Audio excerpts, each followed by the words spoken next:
Masood just gave a brief overview of my background. I've just jotted some bits down here. I said last 4 years have been spent looking really how we operate within designing something new for the healthcare market. What can we learn from going back as far as the national programme, going even further back than that into the early days of the industrial revolutions, looking at it from areas like institutional theory around, is the NHS different? Is there something about us that makes us more challenging, easier? And it's coming towards the end of it. I had my Viva in 2 weeks' time. It was an opportunity, I think, to share that and say, this is what I've seen so far. Does this resonate outside of an academic process into the real world? And I appreciate the opportunity today to come and sort of share and debate that.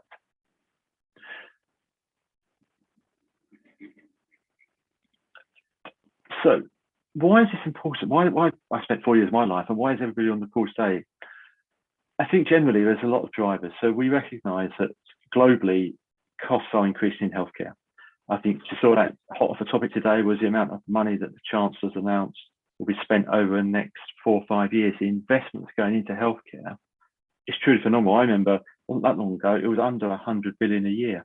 Before long, it's going to be 200 billion a year we're spending just in the UK. And that reflects the fact that globally healthcare costs are increasing. We have a recognised workforce challenge. We have a lot of professionals at the end of their careers looking to retire. And there's a challenge both in the UK and also in healthcare generally about attracting the workforce we want, engaging with the right people to recognise how we want them to work. It's been well documented in almost every report done that clinicians and professionals spend far too much time on admin. If you looked at the Robert Wachter book and the reports he's done, the Topo report, they all identify the fact that healthcare and the way we operate isn't using technology to its best advantages, and we're still relying heavily on a manual process. If you then flip back to perhaps the systems, the patients, and let's not be wrong, the politicians, their expectation is that they see these big numbers being spent. They expect change. They expect things to be switched over almost overnight. A lot of them can't understand how they can pick up their mobile phone and book a flight to go anywhere in the world, but can't access their medical records or book a simple phlebotomy test. So these are the concept, the environment in which we're operating. From a technology side, we are in the midst of the fourth industrial revolution. That is going to leverage the third industrial revolution in terms of the technology and move it into a data-rich processing environment. With that comes things like AI, ML, RPA, robotics. All of that type of engineering is here and now. And we've all got it in our pockets. We use it every day, sometimes without realizing it. There are billions being invested in technology. Actually, you could probably put a T where I put a B because it is a phenomenal amount of investment going in. And there are significant reports, whether that be from the government, from industry, even from investment societies or investment organizations, expecting technologies, the capability technologies and what they expect it to be able to do. So we are actually at this place where there's a real opportunity to make a difference. I would argue we might have been there before, but either the technology wasn't ready or the organisation wasn't ready back in perhaps national programme days, and lessons to be learnt from that. But we are an opportunity now to make a difference. So what's the challenge? What we're trying to do? I think it's recognising that I don't think the technology is the issue anymore. Digital technology can do things, as Masood said, far greater as humans. We can understand, analyse and interpret at the speed we can do. It can detect things we can't see. It can map data and processes quicker than we do. It can identify, on CT scans, X-ray scans, or on photographs, things that we may not naturally pick up as a human eye immediately. Improve our processes. It can replace a wide range of current tasks we do. And technology is continuing to increase at an exponential rate. We've got Moore's law. I think some argue actually Moore's law is not actually speeding up as quick as what the capabilities are now. But are we asking the right questions at the right time to get the right answer? And what I mean by that is, it's an old story going around. Some people still don't know if it's true or not. But back in the 60s, when the space race was on, the question was, we need to be able to write in space. So the Americans spent millions of dollars creating a pen that could write in zero gravity. The Russians used a pencil. So if you imagine that, what was the right question that was being asked? And actually, what was the right answer to solve the problem? I'm still not convinced today we do that right. When we think of a technology solution, are we considering, or as I use the word, imagining how that's going to be used in its widest sense when it's implemented? Or are we just adding new technology to a weak process, a weak foundation, thinking that just by plopping a system, a hardware, a bit of kit into that environment, it's going to fix the problems? My research and my hypothesis is that it doesn't do that. And the actual thing is we've got to step back and say, ask the right question, and then imagine how the solution you're designing or considering will be used in everybody that's going to interact with that beyond perhaps what the initial question was. So that's some examples. Just because technology can do something, is that the answer? And have we thought about the what and how it will be used in a wider clinical setting? So I can guarantee you today, I've seen some of this technology myself. I was, as I said, with Google for 3 years.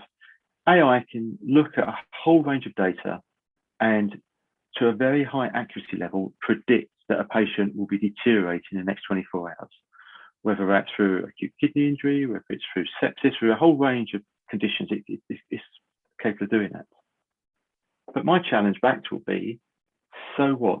Just because an algorithm can give you an outcome, if we haven't considered how do we get that message to the right clinician in the right time, in the right place, with the right supporting information for that clinician to trust that outcome? You know, clinicians have been trained to think independently. They've been trained to look at a wide range of data around them and actually then come to a conclusion of what the evidence is telling them to act on. If we expect to give them a mobile phone, a report, a device that says, this patient's going to do this in 24 hours, we've got to go beyond just giving them that and think, what else is needed? If we're going to go beyond that and actually say, not only is the patient going to deteriorate, but actually this is what you've got to do about it, again, how do we build that entire package so that they've got the right information to trust it and act on it? How will other members of the care team react to a computer telling them what to do? All of these factors need to be built into the solution, not just the fact that it can do it. You know, if you take e-pre-assessments, money's been thrown at this significantly at the moment. And you know, if the question is, can I take a paper-based process that a nurse undertakes in hospital and replicate that on a computer screen at home like you might do for a hotel booking or a flight booking? The technology answer is yes. But have we actually thought through what that means to our typical patient at home completing it? What's the age group we're asking them to do that? What's their medical condition thinking about? And then if you follow that through, and I was speaking to a nurse the other day who's doing this, patient turns up half completing at home, half not sure what to do, hasn't brought a medication with her because they thought she'd completed it at home.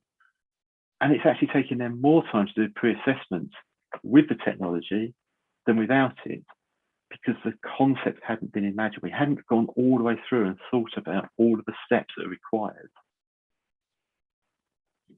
A final example, a bit close to home. We've got a system that can automatically match care certs issued by NHS Digital to network scans of an entire network and highlight vulnerabilities in real time. So the moment a care cert comes out, we've got some automation technology that will map that and identify all of your at-risk devices, PCs, etc. So what? If the trust doesn't have the skills or the issues to fix it, all you've just done is sent another alarm raising, which is just making more noise in the system. What we need to do in this instance was identify a service that not only identified the issue, but actually also went on to resolve it. So the actual problem wasn't the identification, it was the resolution. And this is what I'm finding and seeing more and more. by asking that question at the outset, what is the real problem we're trying to solve? What's the imagined use? Have we taken that entirety of it into consideration and not just assumed by throwing some money at technology, we'll get it there? And this opens up a whole can of worms of things like, is the funding model correct?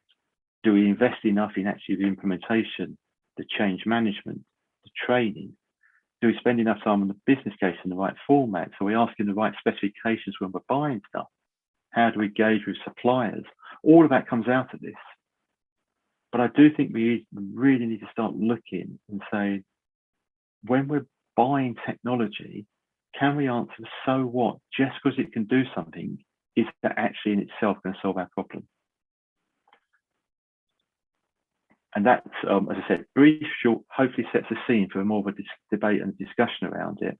But that's the background to the research. That's the background to what I see on a personal basis and what I've seen in a far wider setting of the healthcare community.